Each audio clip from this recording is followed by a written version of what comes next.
I live in a matriarchal family. My aunt is only 3 years older than me, so we grew up more like sisters/cousins. We were extremely close as children. My mom and her mom's, my grandma. Drama drew us apart. We're now in our late 20s. She's been with this boyfriend for 4 years. We've been estranged longer.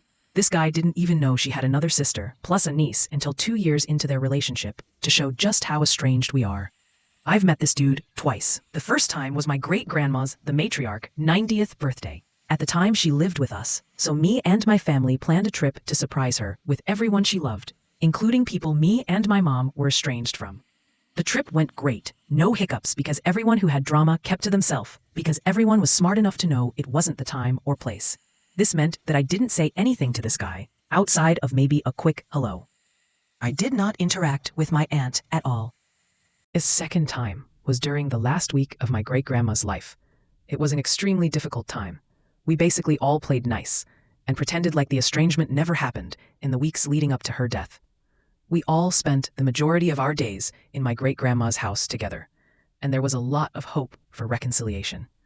The boyfriend came over at one point, and again, I maybe said hi and left it at that.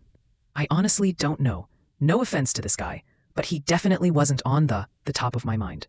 I'm a very shy person anyway, so I'm not very talkative around people that I've known for my entire life if I'm not close to them, let alone a person I don't even know, while I'm proactively grieving one of the most important people in my life, and I have a strained relationship with his to the family. Not a great personality trait, but you don't get to pick your flaws, so whatever. I work on it and manage in the meantime. My mom is a major extrovert, so she chatted with him and was very friendly. After my great-grandma died, all hell broke loose. My grandma decided it was valid to withhold my grandma's ashes from my mom and I.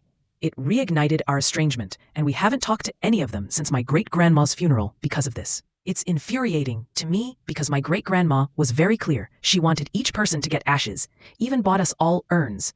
She would be especially mad because my great-grandma lived with my mom and I for 10 years, so she was like a second mother to both me and her. She would never support this decision my grandma made. My grandma went against this because she's insane, and admittedly just wanted to hurt my family because she resented our closeness to her mom and felt we acted too entitled during her death. You can imagine the decades-long family dynamics that led to this situation. This is a whole separate issue that would probably take an entire novel to explain. However, I finally put my pride aside and reached out to my aunt and asked if we could meet for dinner to discuss how we could begin to see a way forward. Again, this drama is not ours, but our parents, who we both stood 10 toes down behind, which naturally led to our own estrangement.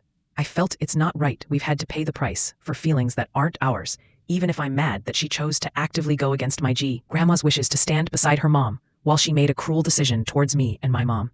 Me and my aunt met for dinner and had an amazing conversation about the dynamics of our family and how our relationship has been caught in the crossfires. We both expressed that we saw each other's side. Then she said something that genuinely boggled my mind. She said her boyfriend was very mad at me because I was not friendly to him the 2 times I met him. Like so mad that I was not welcomed at their house, and he didn't want her to meet up with me for dinner.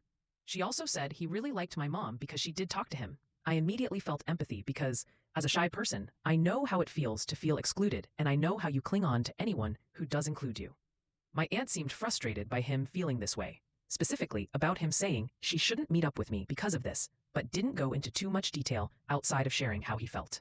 I expressed sincere apologies because that was definitely not my intention at all. It was just that both times I met him were high-stress situations where overriding my social anxiety wasn't even remotely on my mind. It also didn't feel appropriate to be friendly with him while not being friendly with my aunt. I took full accountability and said I was genuinely happy she told me so I could correct the miscommunication. But then I got home and thought more about it. He didn't talk to me either. And I know this because when people talk to me, I'm very kind, even if awkward. I'm just a don't speak unless spoken to person. Again, I don't like this trait and work on it a lot when I'm not dealing with a whole other slew of emotions. I guess I'm especially mad because even though I know exactly where he's coming from, I've never in my life made it the other person's problem. I just recognize it as a symptom of being quiet and something I need to fix about myself in order to yield different results. It's bizarre to me that he's making this situation about himself, when clearly both times he met me were during difficult times for the family. The most notable being while my grandma was literally dying. Am I projecting and possibly mad because I don't advocate for myself like he did in this situation?